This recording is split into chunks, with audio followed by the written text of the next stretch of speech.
Welcome back to another episode of Trees and Lines. On this episode, we talked with Tom Sullivan, a leading professional in the vegetation management industry. Tom talked with us about the transmission side of the industry, IVM, the use of technology and AI in the field, and the RightWay Stewardship accreditation program. Have a listen. Hope you enjoy.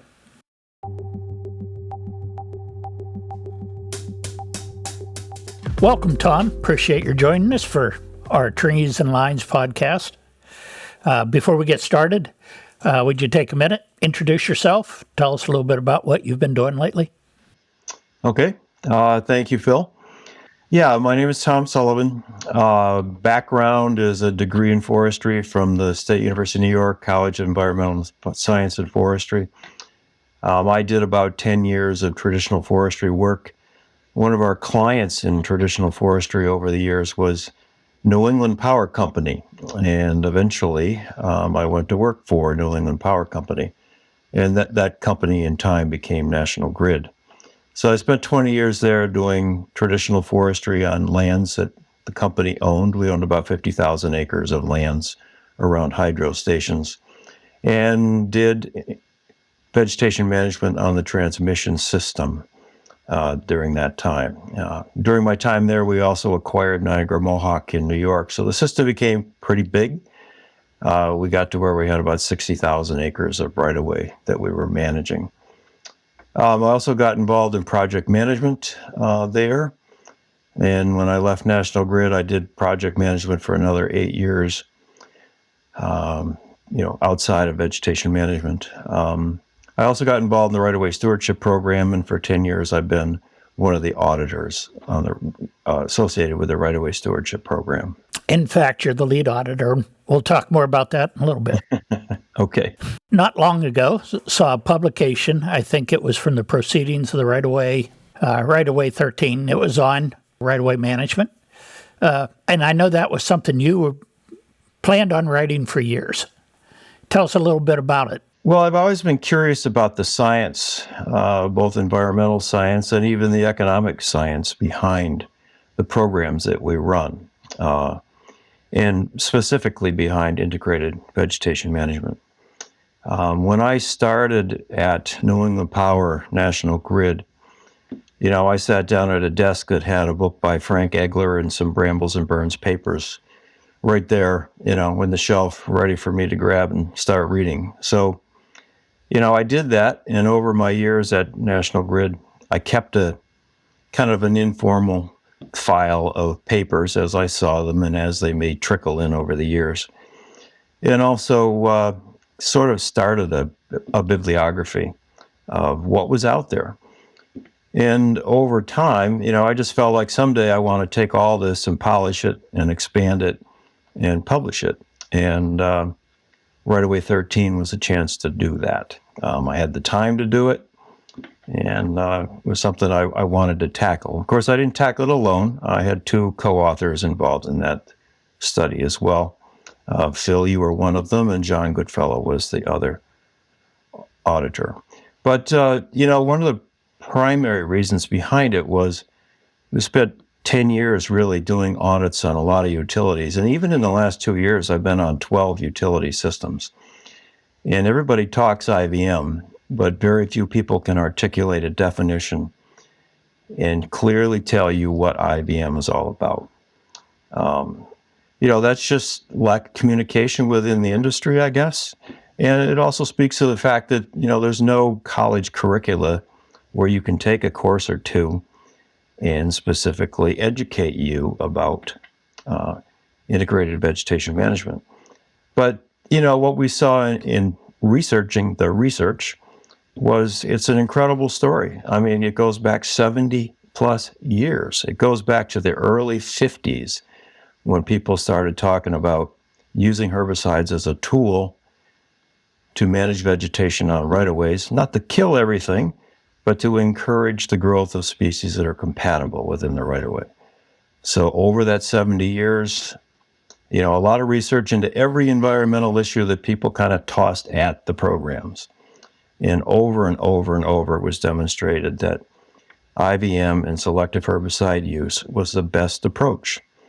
Yeah, are there some issues with IVM? Sure. Are there some issues around herbicides? Sure there are.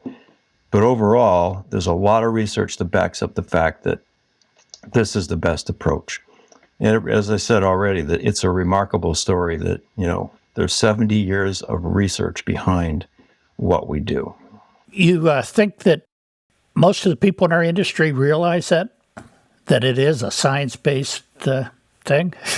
I think most people realize that there's science behind it. Whether people realize that there's as good a story behind it as there is, I don't know.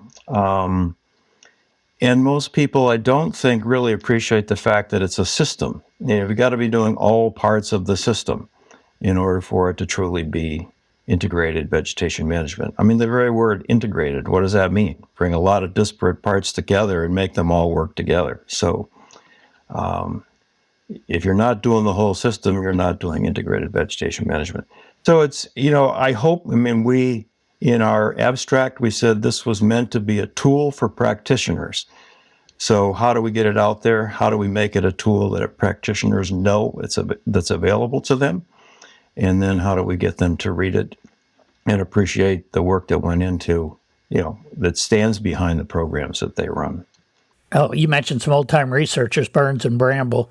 And I actually got started. My first time on a RightWay was with Burns and Bramble. So, but a couple years ago, met with a group that had never heard of him.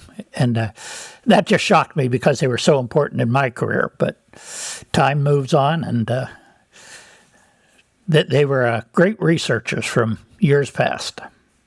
They were. And, the number of papers that those two gentlemen out of Penn State published is, well in excess of 50 papers. It could be 60 or 70 papers.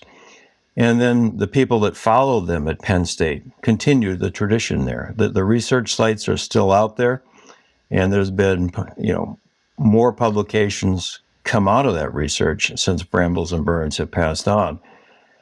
Carolyn Mahan at Penn State is the current sort of leader of that effort at Penn State. So it's still going on. But Brambles and Burns isn't the whole picture. There's a lot of other work that's been done around the country.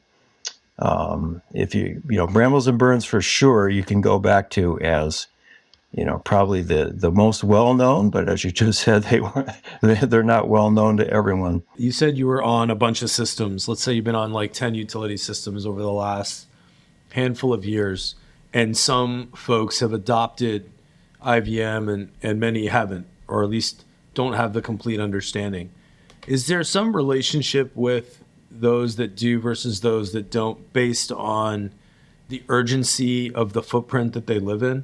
Meaning like, the ones that don't are kind of time sensitively, panicked because their system continues to get battered with a storm or a fire versus the ones that do have enough leadway, enough time to kind of perfect their footprints. Is that something that you've seen? Is there a relationship, or is it across the board varied? FAC 003, the new NERC requirements, pushed people to be more attentive to the vegetation on their right-of-ways. And some people responded with very heavy mechanical treatments on their whole system. Mechanical meaning pretty much mowing. Get rid of everything, make sure that nothing encroaches into the security zones that are required by NERC. But some responded, with a more positive step forward, that they understood that integrated vegetation management could get them where they need to be, and it would take some time to get there, and it may require a lot of mechanical work to start with, but they can gradually get to where the vegetation that they're encouraging on their right-of-way is doing the job for them, as opposed to just having to do continuous mowing. I think some that have adopted it are in places where the social pressures have been on them for longer periods of time. New York State was a leader in IVM, and that's partly because when they were using herbicides in the 70s and 80s, there was a lot of pressure on them to stop using herbicides. So they did a lot of research to demonstrate that herbicides in IVM were a good approach. So therefore, to some degree, they were ahead of the curve because they were forced to by the regulatory pressures and environmental pressures, social pressures that were put upon them. New England has somewhat of the same story. The environmental issues here in New England were a little different than they were in New York. The focus here was on what are we doing to wetlands when we're using herbicides. So we did a lot of research to demonstrate that, the plant community that we could develop in wetlands was a better plant community than you would have if you just mowed. So it really is, to some degree, a reaction to the pressures that you're under.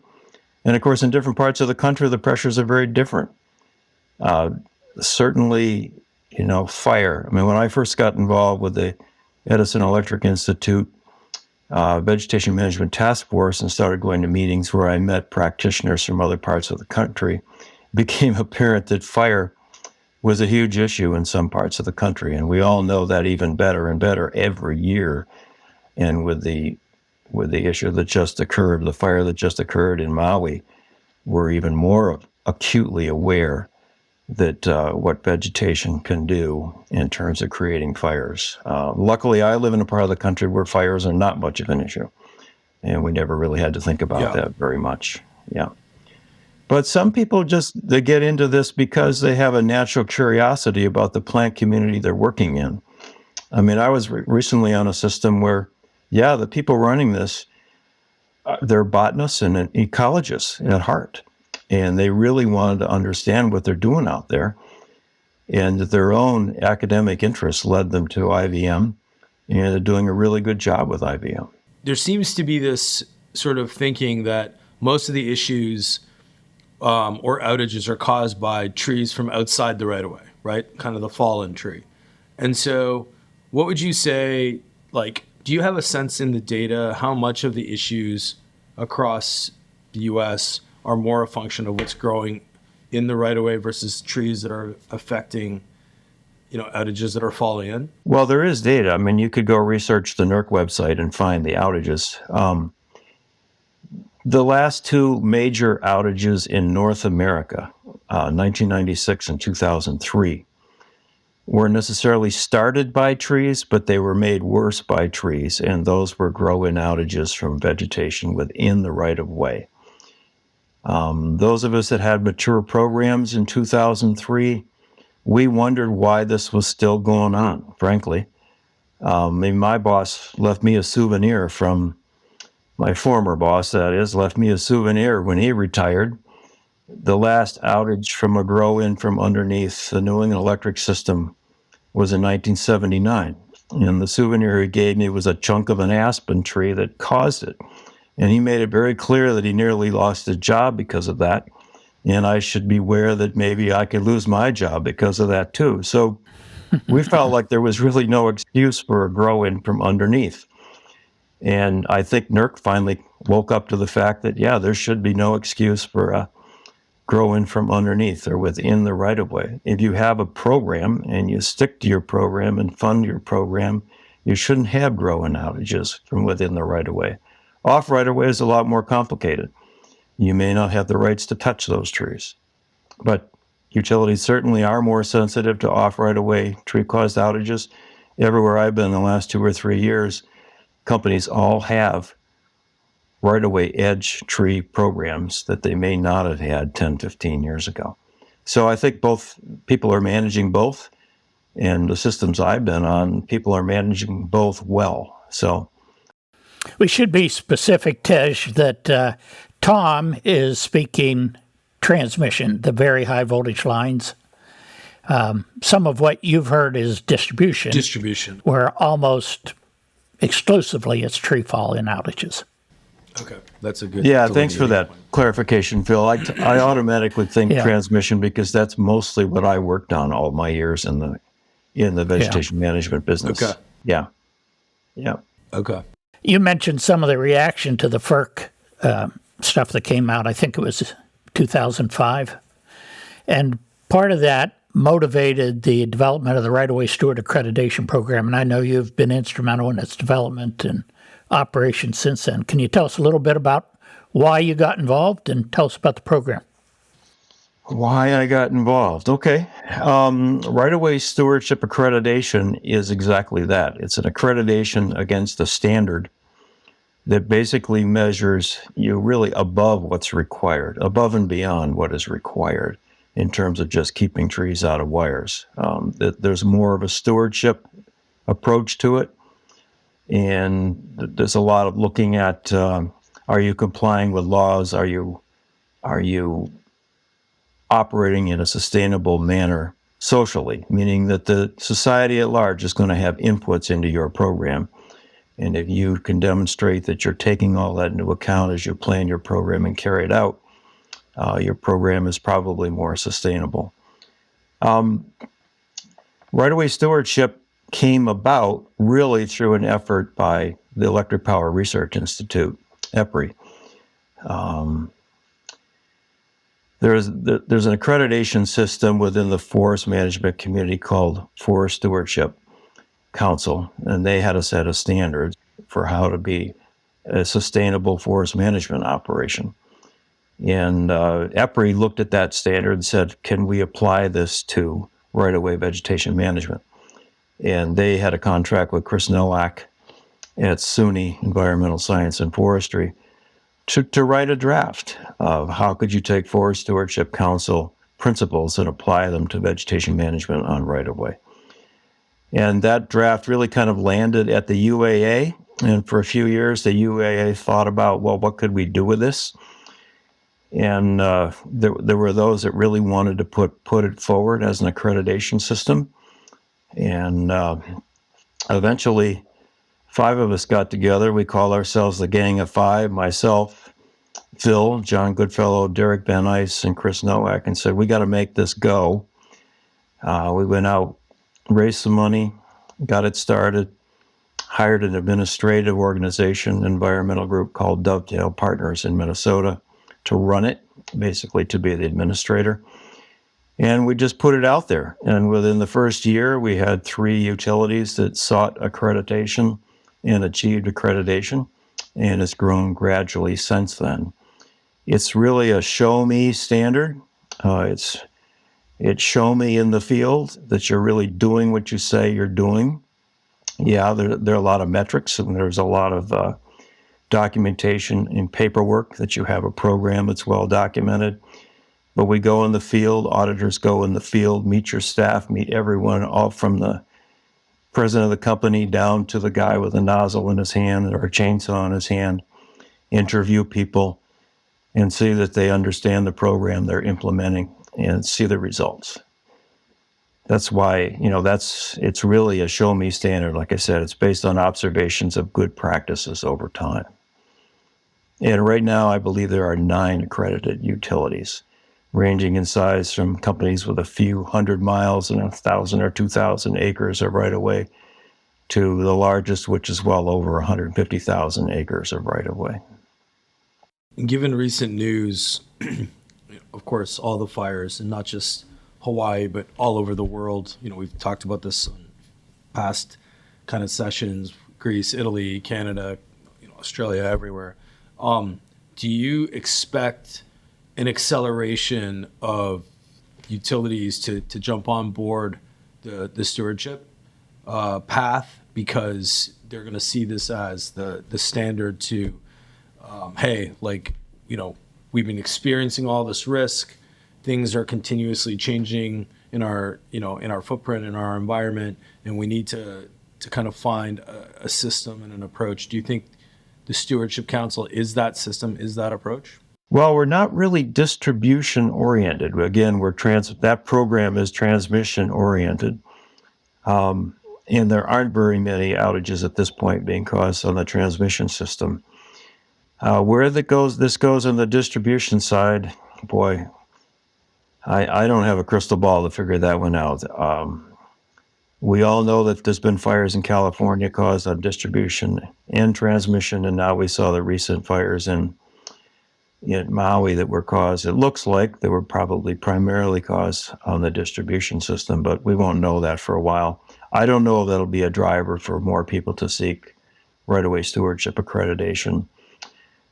We do, within the standard, as you check off the things you pass to achieve accreditation, there are market claims a company can make by passing those criterion. And some of those relate to fire, some of those relate to reliability, some relate to environmental issues, et cetera, in your outreach programs. So we hope the companies will use those as selling points to show that they are on top of their programs and they do understand the impacts of their programs. But on the fire side, I don't know. I think where I'm going with this is, I mean, you guys have been innovative and forward thinking on the transmission side and establishing a standard, right? A standard that is a very elite sort of something that people can look at and aspire to. How difficult, and Tom, I know this is not necessarily your specific background in distribution, but how difficult do you think it would be to replicate this on the distribution side, where there's a lot more conversation right now, but it's so well done in bucket A. You don't think it's replicable in bucket B? I think it is replicable in bucket B. The Stewardship Council actually had a conversation several years ago about writing a distribution standard, because there are people on that Stewardship Council that are very much involved in urban forestry. And urban forestry, of course, is about trees along roads and also parks and other places in an urban environment. But a lot of it is about trees along roads, which is where most of the distribution runs. So really, if you wanted to write a distribution standard, you'd be very much involved with the urban forestry community in the country. And there was an effort, and actually a draft standard was started focused on distribution. But the council at the time felt like the transmission program was still somewhat immature and that we should dedicate ourselves to, buttressing that and growing that before we went on and addressed the distribution system. Yeah. A few years ago, I was at a Society of American Foresters meeting where someone gave a presentation about managing everything along corridors, whether it was gas, electric, street side, urban trees, that it should all be treated as one unit that we all need to manage. All the different stakeholders, whether you're electric utility or whether you're the highway department, we need to be working on managing those corridors. And I agree. I mean, that's the direction this needs to go if we're going to manage these things well. And right-of-way stewardship for distribution could help lead the way in that direction. Hey, Tom, you've with this group of accredited utilities, you're really seeing the people that are the thought leaders in many ways. What are you seeing emerge at those utilities that point to the future? What are we looking at down the road? Well, certainly, since I got out of doing this day to day from National Grid, the information technology that's in people's hands in the field is remarkable compared to what it used to be. GIS, other applications that can be put right on your phone now. And everybody at every crew has got a cell phone. You can do plant identification off your cell phone. You could link that plant identification right back to your program BMPs. Oh yeah, this is such and such a species. Is that a species I leave, or is that a species that I should be taking out? All that kind of information that we used to put in books and throw in the pickup truck behind the seat and no one opened them can all be right there on your phone. So that's definitely happening now, and it's certainly a wonderful tool for the future. What AI can bring to the table, or enhanced reality goggles, I don't know. But there are people trying all that stuff right now. And certainly when I'm in the field now, I'm seeing it, folks that are a generation younger than me. And I love the enthusiasm and love to meet that fresh young talent. And they're bringing new ideas, new directions. A lot of their people have educations that are more ecologically based than the traditional forestry curriculum. So I think they're going to bring new ideas and they're going to move us forward. But it is going to be more ecologically based, and they'll have just terrific tools right at their fingertips in the field. Yeah. We're not all foresters anymore, are we, Tom? No, there's more and more botanists and more people trained in ecology that are out there doing the work. Yeah. And that's all good. You have such an interesting perspective because I feel like you grew up with the traditionalists, but have had the ability to really open up your thought process to the modernization of what a forester today would look like, right? Which is sounds like it's a more fluid definition. How do you plan on, like, are you going to continue to write, content and produce, like kind of bring those two worlds together and see if you can formalize what a forester today would be truly defined as? Like, are you interested in continuing to be sort of a thought leader, whether it be at the university level or continuing with the council or even starting other initiatives? Because I feel like you have a very good transitional thought process as this industry finds new forms. So what's on the docket for Tom Sullivan? Good question, Tej. I would like to reach out to my own local university that graduates people with arboricultural degrees all the time, but they've never been introduced to utility work. So I think we all need to be doing that. I mean, there's been one effort through UAA to actually develop a curriculum. I think that was a terrific effort, and I'm glad it's out there. But I think all of us need to do this more. I mean, SUNY's got some background and some courses that relate to this kind of work. West Virginia does, but very few universities touch this field at all. And I think all of us that have some background in this should be reaching out to our alma maters and say, hey, this industry is hiring several hundred people a year, or maybe it's 500 people a year. We should talk about having a course or two that young people can opt to at least learn something about this business. I mean, that's a good thing that can be done. One of the things that happens in RightWay stewardship audits is that, I think, generational handoff. It is an accreditation system. So when we go out as auditors, we're there to check the boxes. Are you doing the things that are required? But when you ask people what motivates them to do RightWay stewardship accreditation, a lot of it is the opportunity to benchmark themselves and opportunity to measure themselves against others and against the standard, and to have people like myself and the other auditors that have been doing this for 2, 3, 4 decades come and visit them and give them insights that they wouldn't have by just working alone. Yeah, and that's really one of the strongest feedbacks we get, is that we made them think hard while we were there. And we made them think about new things. They're all smart and they're all going to do great things, but we made them think hard while we were there on their property. I'm fascinated in a way. They're the best programs in the country. And yet, every one of them, you ask them, why did they seek RightWay Steward accreditation? And every one of them says it's because they wanted to do better. Yeah, that's right. They wanted the feedback that you were talking about. That just is fascinating to me. Yeah. Yeah, as you said, they already are the best. But I guess they got there because they were always curious and they always wanted to do better. So that's what we want the standard to accomplish, is to help people do better. Yeah.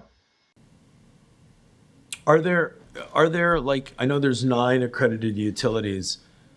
Do you have a list of utilities that are, in serious consideration to pursue it? Like, can you give us some idea of what the growth path looks like for this across the U.S. utility landscape? And is this also applicable to international utilities? It's only applicable internationally to Canada. So, it is a North American-based standard. It could expand beyond that at some point. Yeah, I get you, Tej. Sorry, I have my green card now. It doesn't matter. Yeah, there are 2 Canadian utilities that are accredited. We don't know about people that are entertaining this idea of becoming accredited. We don't really know much about them or who they might be until they actually submit an application.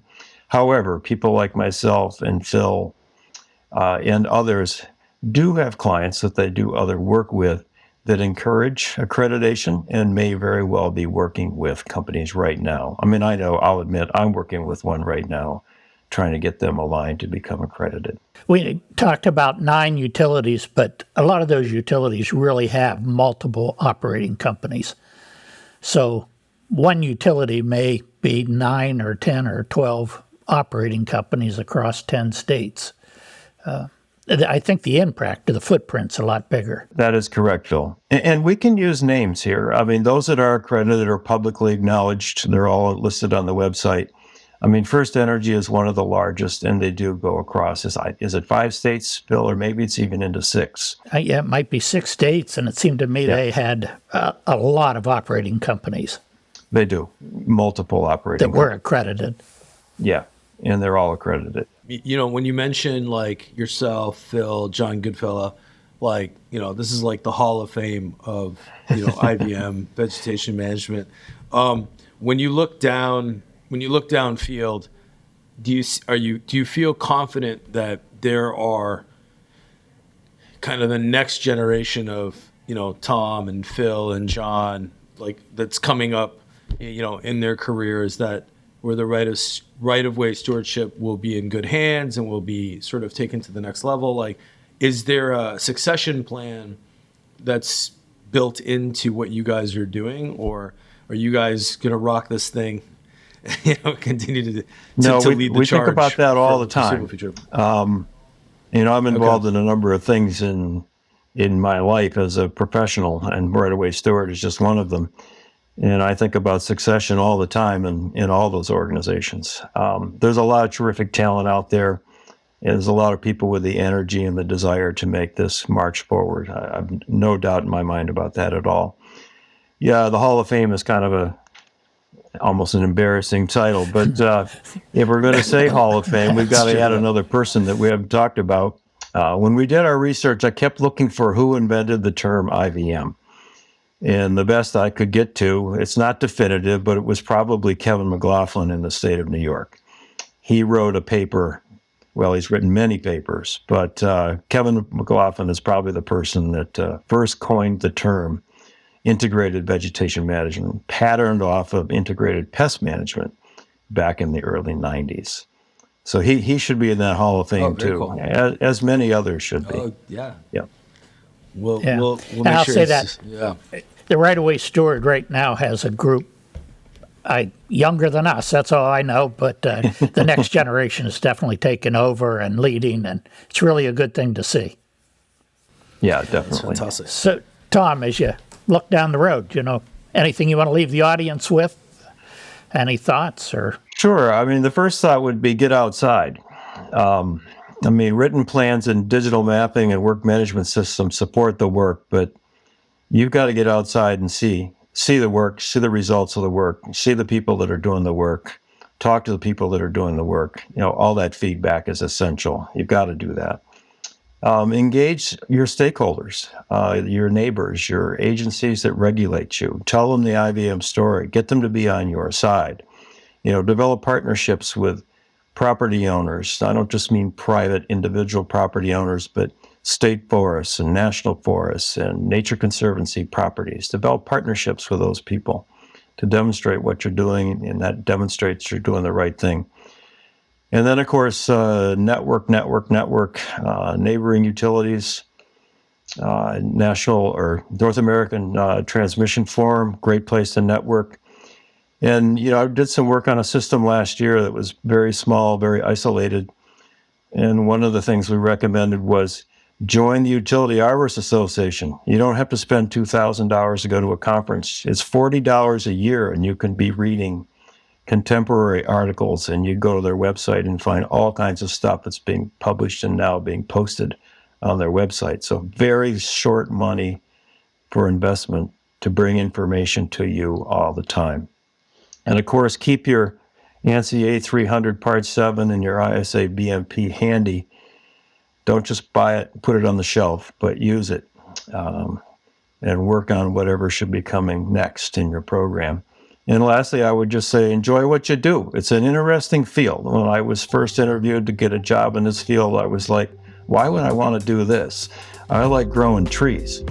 But it's amazing what an interesting field it really is. Yeah. That's incredible. That's wisdom for the audience. I love it, Tom. That's great. Thank you very much. This is great. Love chatting with you. Got to hear you in a little bit of a different forum. So this was really cool. Thank you for making the time. Yeah, thank you guys. Thanks, My Tom. pleasure. Okay, my pleasure. Yeah. Awesome. That's it for this episode of Trees and Lines, brought to you by Iapetus Holdings. If you like the show, please give us a 5-star rating on Apple or Spotify. If you have any questions or comments on any of our episodes or ideas for topics or guests, we'd love to hear from you. Please contact us at treesandlines@iapetusllc.com. We'll chat with you soon.